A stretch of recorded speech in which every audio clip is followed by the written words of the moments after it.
Hello and welcome back to the channel. So today's video maybe could be part of the knife throwing for dummies series, or maybe just a quick explanation or overview on how I see or how I do half spin knife and implement throwing. Okay, now this is also the way that I am learning or walking the path towards becoming an instinctive half spin thrower. Okay, now those who follow the channel know that I'm mostly a no spin knife thrower or implement thrower, and I enjoy that, but this is just a side hobby. Now I also have to emphasize I am learning. This is my learning stage. So I'm by no means I'm an expert at this. I'm kind of experimenting with ideas, some things that I hear from other throwers, something that I just come up with. Okay, so there's a reasonable question then, why am I making a video? Because somebody was asking or saying that they can't really find any tutorials on this topic, so I figured I put one together of what I have found so far, what am I doing, how am I doing it, and maybe it helps, even if it helps to see that, oh, this is what I definitely don't want to do, an example can be good in either way, Anyway, so instinctive half spin. Now bear in mind, military half spin and instinctive half spin, they're the same family. The difference is military half spin, you have a live edged knife. This one's not a live edged knife, but if it was, you could still throw it because you grabbing the blade this way, and then the thumb slows down the rotation. Okay, and of course many throwers would change distance with choking up and down on the knife. And then the other side, instinctive, that would be the hand or grip, which would be an index finger control. Okay, then comes the question, what happens if somebody's holding it like so, because this is a throwing knife, and then a thumb control. Yes, I leave that to people who are more clever in the description department. Okay, now, so when first thing first, I highly recommend to look up Joel Holopainen.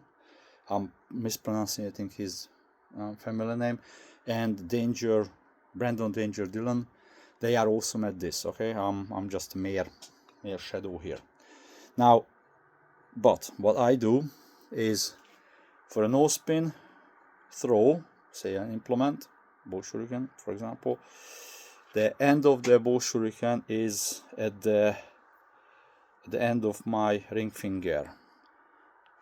Okay, and then the middle finger, that's pushing it this way, the thumb pushing it into the middle finger, and there's a curvature. Okay, now the ring finger is slightly covering half of it, but it's just resting there. It's not, see, this is holding, this is just resting. Okay, this is how I throw no spin. This is my grip, no spin grip, and the index finger is very active in a way of controlling the forward rotation or slowing down the forward rotation. Now, with half spin, I go a little bit deeper. Okay, so it's the end of the implement is at the little finger, but everything else is the same. Okay, now the index finger in half spin, or today I'm going to talk about underhand half spin. So I play with underhand mostly, and sometimes side arm. But the two is, at the moment, for me, they're two different throws, two different body mechanics. And I didn't know that until I asked the question with the video, and then people helped me figure out what am I doing differently. And I'm okay with it now that I know. Now, so underhand. The index finger is just help, is just there to guide the implement towards the target, not actively slowing down. Okay, the movement is, it's either a longer for longer distance or a shorter for shorter distance, and which is different from my nose pin knife throwing, which is where the movement is exactly the same. So, and at shorter distance, what I say shorter is 3 meters, which is about 10 feet. It's actually, I have to put a little bit of wrist flick in as well to help create the half spin, because otherwise the implement, or this particular implement, does not want to turn or not turning fast enough. Okay, now these are 320 millimeters, so around 12 and a half, 12 and 3/4, something like that, inch long. Okay, so what I mean by flick, so at 3 meters, oh, so from learning point of view, it's important to mention, don't start too close, 3 meters or above, because what I found is below that or closer to that, you have to put lots of extra rotational speed on the object. It's not just, doesn't just want to turn. Okay. The other thing is very important. Don't, just like learning any other knife throwing, experiment with grips, but don't change the grip within one set. So have whatever grip, you know, if you want to play with this grip, do a set or two, then change the height if you need to, but don't keep changing within a set.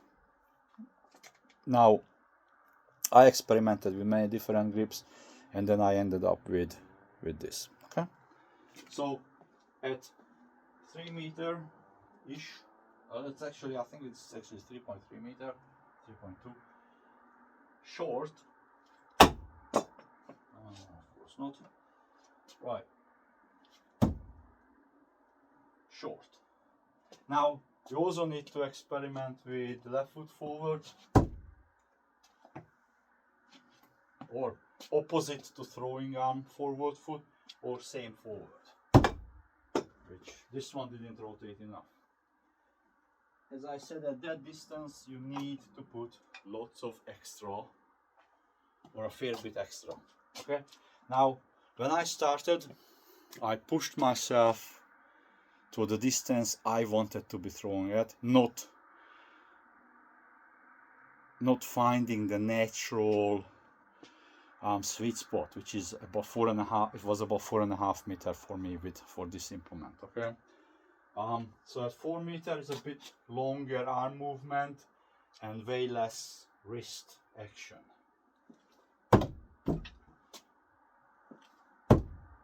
Like that.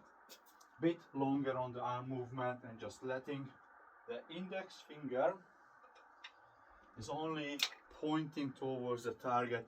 It's not, it's a passive, just allowing the implement to brush on it. Okay, it's not actively pushing, not actively making it flip. Now I don't throw hard at underarm. I kind of let the implement do the work. The weight of the implement is the thing that makes it stick, not because I throw really hard. So it kind of becomes a very relaxed for me, and it's very enjoyable, because it's kind of just, that was too much.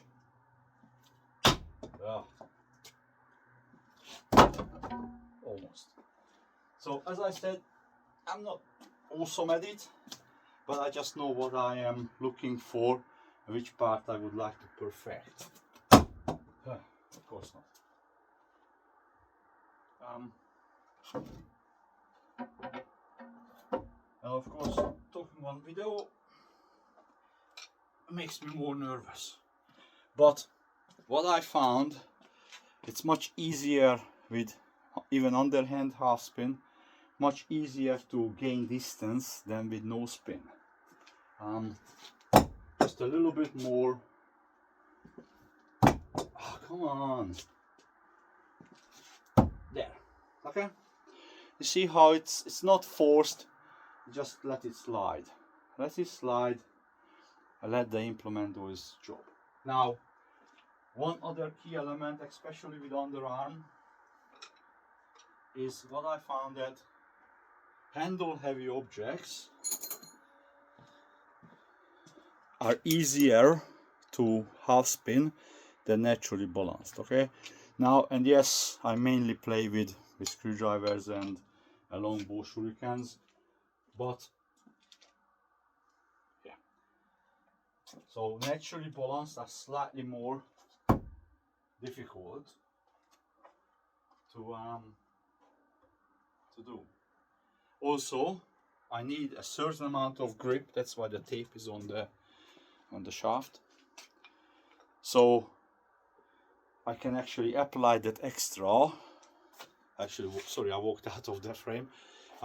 So the tape is giving an extra bit of grip, so I can apply that extra little bit of rotation. Is the implement doesn't just pulls out of the hand that easily. So yeah, in a nutshell, this is what it is. It's really simple. In theory, this is really simple. And when it comes to practice, I found it much harder than no spin was, or learning this than no spin. Yet in theory, it's just you just swing your arm and the implement just comes out and it just sticks. Okay, that was a fluke, but don't tell anybody. So anyway, this is my underarm half spin. One day it's hopefully gonna be instinctive. If any questions, ask in the comments. Thanks for watching.